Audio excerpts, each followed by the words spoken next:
Hi friends, നമ്മളിന്ന് cook ചെയ്യാൻ പോകുന്നത് കാട ബിരിയാണിയാണ്. അതിനായിട്ട് നമ്മളിതാ 5 കാടയാണ് എടുത്തിരിക്കുന്നത്. അത് നമ്മൾ മസാല തേച്ചിട്ട് ഒരു 20 മിനിറ്റ് മസാല പിടിക്കാൻ വേണ്ടി കുറച്ച് ടൈം എടുക്കും. 20 മിനിറ്റ് നമ്മൾ അത് റെസ്റ്റ് ചെയ്ത് വെക്കണം. ഇതിൽ ചേർത്തിരിക്കുന്ന മസാല എന്ന് വെച്ചാൽ ചിക്കൻ മസാല, കാശ്മീരി മുളക് പൊടി, ഇതിൽ മല്ലിപ്പൊടി, സാധാ മുളക് പൊടി, ഇത്ര ഐറ്റംസ് ആണ് ഇതിൽ ചേർത്തിരിക്കുന്നത്. പിന്നെ പാകത്തിന് ഉപ്പും. ഹായ് ഫ്രണ്ട്സ്, അങ്ങനെ നമ്മളിതാ കാട വറക്കാൻ പോവുകയാണ്. അതായത് നമ്മൾ പാമോയിൽ ചീരച്ചട്ടിയിലേക്ക് പാമോയിൽ ഒഴിച്ചുകൊണ്ടിരിക്കുകയാണ്. ഏകദേശം കാട മുങ്ങിക്കിടക്കുന്ന രീതിയിൽ ഓയിൽ നമ്മൾ ഒഴിക്കണം, എന്നാലേ കാട ഫുള്ളായിട്ട് വെന്ത് കിട്ടുള്ളൂ. ഫ്രണ്ട്സ്, ഇതാ നമ്മുടെ ഓയിൽ തിളച്ചിട്ടുണ്ട്. നമ്മളിതാ ഒരു കാട എടുത്ത് എണ്ണയിലേക്ക് ഇടുകയാണ്. ഇച്ചിരി തിള കുറവാണ് എണ്ണയ്ക്ക്, അതുകൊണ്ടാണ് ആ പതഞ്ഞു വരാത്തത്.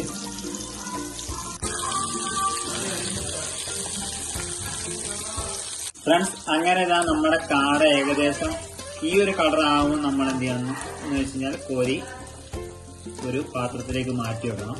എണ്ണ മാക്സിമം ഒഴിവാക്കി എടുക്കണം. അടുത്ത് നമ്മളിതാ രണ്ടാമത്തെ കാട ഇതാ എണ്ണയിലേക്ക് ഇട്ടു. ഇതുപോലെ നമ്മൾ നേരത്തെ പൊരിച്ചെടുത്ത പോലെ അങ്ങനെ 5 കാടയെ നമ്മൾ പൊരിച്ചെടുക്കണം.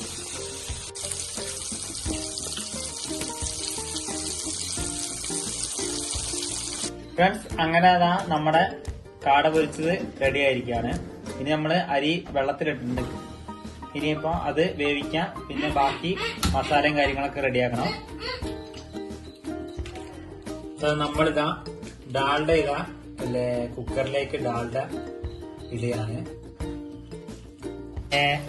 പച്ചമുളക്, തക്കാളി ഇത് രണ്ടുമാണ് ഇപ്പോ ഡാൽഡയിലേക്ക് ഇട്ട് സോക്ക് ചെയ്തുകൊണ്ടിരിക്കുന്നത്. അതിലേക്ക് നമ്മളിതാ ഇഞ്ചിയും വെളുത്തുള്ളിയും ചതച്ച് ചേർത്തിട്ടുണ്ട്. അതിലേക്ക് ഇതാ നമ്മൾ ചോപ്പ് ചെയ്ത് വെച്ചിരിക്കുന്ന ഉള്ളിയാണ് ചേർത്തുകൊണ്ടിരിക്കുന്നത്. എന്നിട്ട് നമ്മൾ നന്നായി ഇതെല്ലാം കൂടെ മിക്സ് ചെയ്ത് ഇളക്കണം. നമ്മൾ ഫ്ലെയിം ലോയിൽ ഇട്ടിട്ട് വേണം ഇതൊക്കെ ചെയ്യാൻ, അല്ലെങ്കിൽ അടുക്കി ഒഴിഞ്ഞാൽ മറിയാൻ സാധ്യതയുണ്ട്. അപ്പൊ നല്ലോണം കെയർ ചെയ്തിട്ട് വേണം ഇതൊക്കെ ഇളക്കാൻ. നമ്മളിത് ബിരിയാണി മസാല തയ്യാറാക്കാൻ വേണ്ടിയാണ് ഇത് ഇങ്ങനെ ചെയ്തുകൊണ്ടിരിക്കുന്നത്. നമ്മളിതാ പാകത്തിന് ഉപ്പ് ചേർത്ത് കൊടുക്കണം.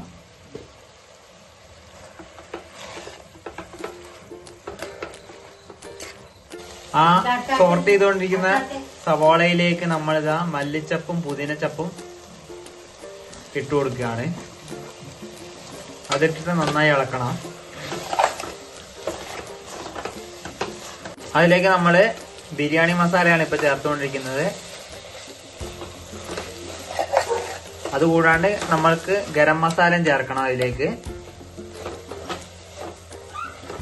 ഫ്രണ്ട്സ്, നമ്മളെ മസാലയില് എല്ലാം ചേർത്തത് ഏകദേശം മസാല റെഡി ആയിരിക്കുകയാണ്. ഇനി ഇതിലേക്ക് നമ്മള് ഫ്രൈ ചെയ്ത് വെച്ചിരിക്കുന്ന കാടയാണ് ചേർക്കാൻ പോകുന്നത്. ഫ്രണ്ട്സ്, നമ്മളിതാ ആ മസാലയിലേക്ക് ഓരോ കാടയായിട്ട് ഇട്ടു കൊടുക്കുകയാണ്. നമ്മളങ്ങനെ 4 കാട ഇട്ട് കഴിഞ്ഞിരിക്കുന്നു. ജസ്റ്റ് ഒന്ന് നമ്മള് ആ മസാലയും ആയിട്ടൊന്ന് ഈ കാടയെ ഒന്ന് ഇളക്കി കൊടുക്കണം. എന്നിട്ട് മസാല ആ കാടയായിട്ടൊന്ന് മിക്സായി വരണം.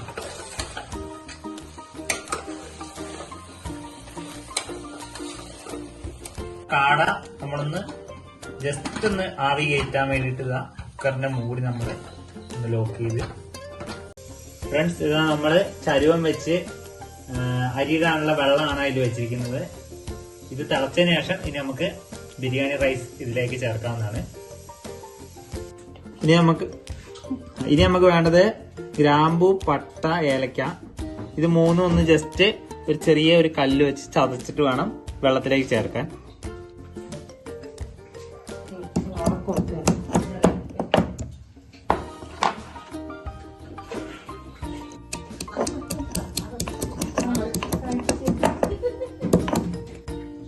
നമ്മളിതാ വെള്ളത്തിലേക്ക് ഒരു ചെറുതായിട്ടൊന്ന് മഞ്ഞപ്പൊടി ഇട്ടിട്ടുണ്ട്.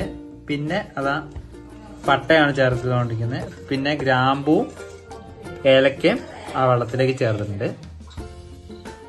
ആ വെള്ളത്തിലേക്ക് നമ്മൾ പാകത്തിന് വേണ്ട ഉപ്പ് ചേർക്കണം. ഫ്രണ്ട്സ്, അതാ നമ്മളിതാ തിളച്ചു വരുന്ന വെള്ളത്തിലേക്ക് ബിരിയാണി റൈസ് ഇടാൻ പോവുകയാണ്.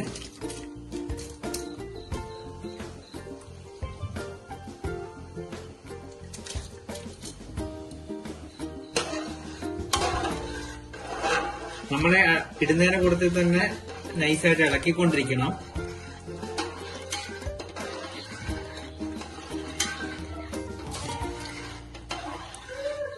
നമ്മൾ ഈ ബിരിയാണി റൈസ് എടുത്തിരിക്കുന്നത് വെച്ചാല് ബിരിയാണി റൈസ് 1 ഗ്ലാസ് ബിരിയാണി റൈസിന് നമ്മൾ 1.5 ഗ്ലാസ് വെള്ളമാണ് എന്ന അളവിലാണ് നമ്മൾ വെള്ളം ചേർത്തിരിക്കുന്നത്. ആ ഒരു ഡെൻസിറ്റിയിലാണെങ്കിലാണ് നമുക്ക് പെട്ടെന്ന് കറക്റ്റ് വേവും കാര്യങ്ങളൊക്കെ കറക്റ്റ് ആവുള്ളൂ.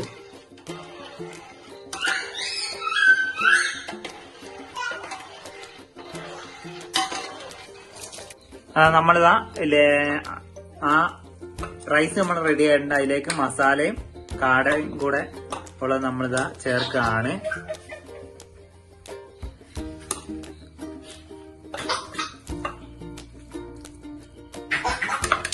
ഈ മസാലയും കാടയും കൂടെ ചേർത്ത് കഴിഞ്ഞാൽ നമ്മുടെ കാട ബിരിയാണി റെഡി ആയിട്ടുണ്ട് കേട്ടോ.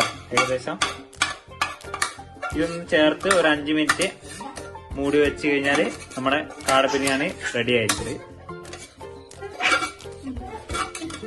നമ്മൾ എന്നിട്ട് എല്ലാം കാടയും മസാലയും എല്ലാം ചേർത്തതാ നമ്മൾ അടച്ചു വെക്കാൻ പോവുകയാണ്.